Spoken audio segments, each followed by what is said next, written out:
weren't expecting the visit, but it becomes a bright spot in our day. Or how many of us enjoy reading a book or watching a movie where we already know how it's going to end?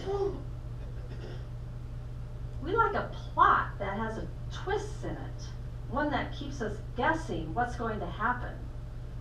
And an especially good story is one that surprises us in the end. And what about our relationships? Some of us will be married for 30, 40, even 50 years. And what if our spouse did exactly the same thing every single day? And after a few months, you were able to predict exactly what they were going to do from morning till night. Isn't it much better if they surprise us once in a while with something like a Valentine's gift, maybe? Just saying.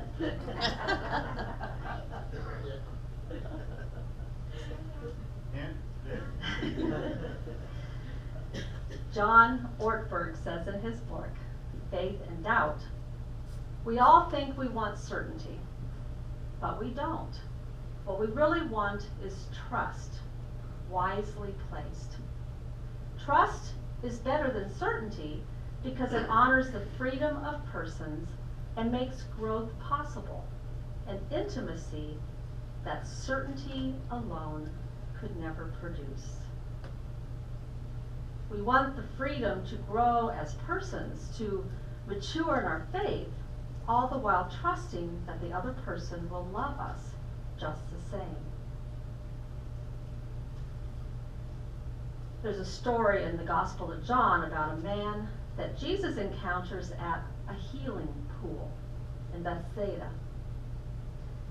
In those days, people believed that the first person into a healing pool, after the waters were troubled or bubbling, some say by an angel, that person would be healed. And this man has been begging at the pool for 38 years. And Jesus asks him if he would like to be well. That's kind of a strange question to ask, don't you think? Who wouldn't want to be well after being sick for 38 years? But this man doesn't directly answer Jesus. He makes up an excuse. I have no one to put me into the pool. While I'm on my way there, someone always gets in front of me. So does this man want to be made well? After 38 years of being by the pool, our author says this: no, this man has no interest in being healed. After all, he's making a good living. He's got the respect of his peers. His social, religious, and economic world revolves around the pool. His life is defined by his limitations. To heal this man would be to disrupt everything he knows and has been accustomed to in this world. It would take away his certainty.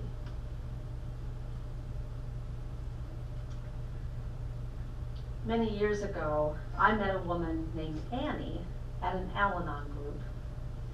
Al-Anon is a support group for people who are living with the effects of an alcoholic.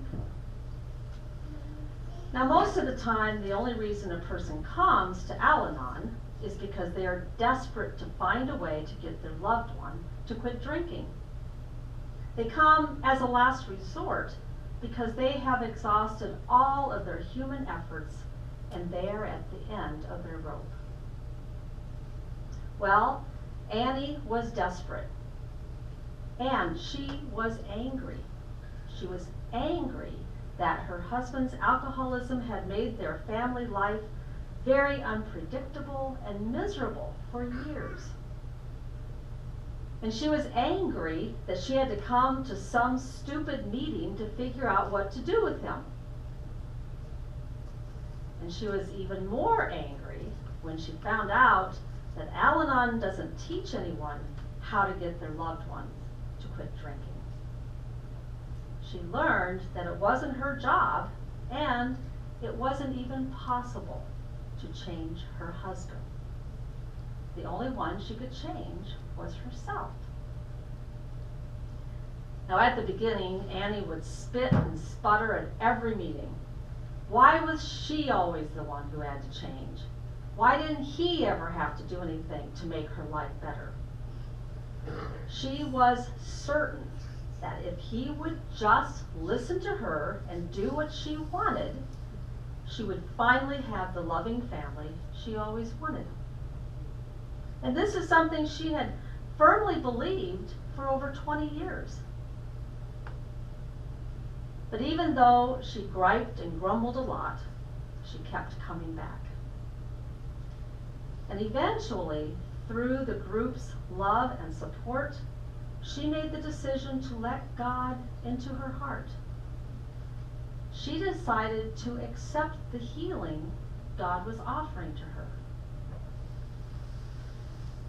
The change was slow, as most change is when God is healing our hearts.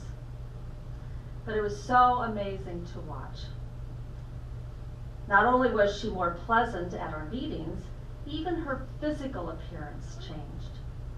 No longer was her forehead all crinkled up in a frown and her shoulders hunched up in anger. She was more relaxed, and she even smiled now and then. Her smile would light up her whole face. It really was a beautiful thing to see. Now it was a scary thing for Annie to let God start leading her life. What if God asked her to move out on her own? How could she support herself? What if God asked her to do some really hard stuff and she couldn't do it? But instead of letting the what ifs control her life, she began to trust that God would give her the power and the strength to face each problem as it came. She was willing to live in the midst of all of that uncertainty so that she could experience the healing and freedom God was giving to her. Jesus healed the man at the pool, too. And this man claimed that he had been waiting for healing for 38 years. But when it was given to him, he decided it was too big a risk to take. He was too afraid to move out of his comfort zone. The what ifs were too big for him to handle. And he was not able to enjoy the freedom and the new life that was there waiting for him. Our author concludes our chapter in the book by saying, "The Holy Spirit taught me about uncertainty's greatest gift. Uncertainty teaches us to let go of all the concerns but the ones we truly face, giving us the courage and power to face them. In doing so, uncertainty provides the unexpected invitation to live our lives wholeheartedly." So how important is certainty in your life? Are you willing to take a risk and let God begin the healing of your heart? It does require trust and faithfulness on our part, but the gifts of freedom and wholeness are worth every bit of the risk. Thanks be to God. Amen.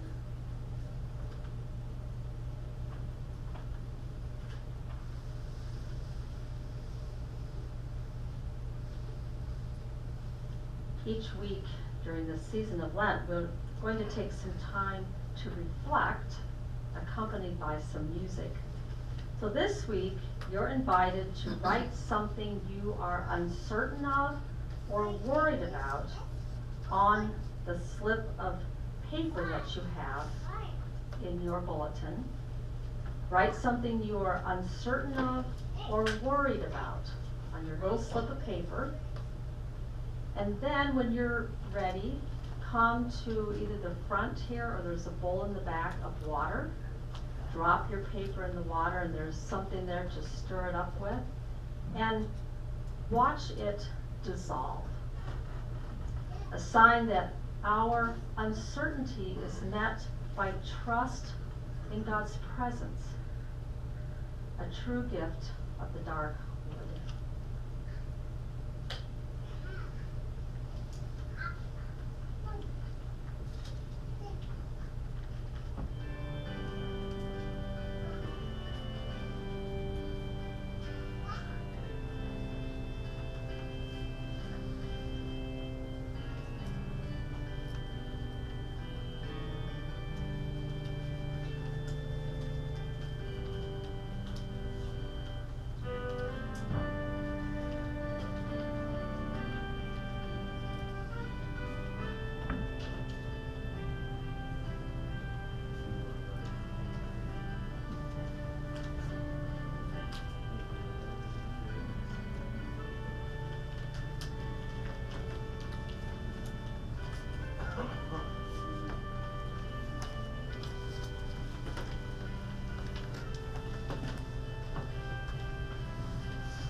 Have joys or concerns that you would like to share this morning?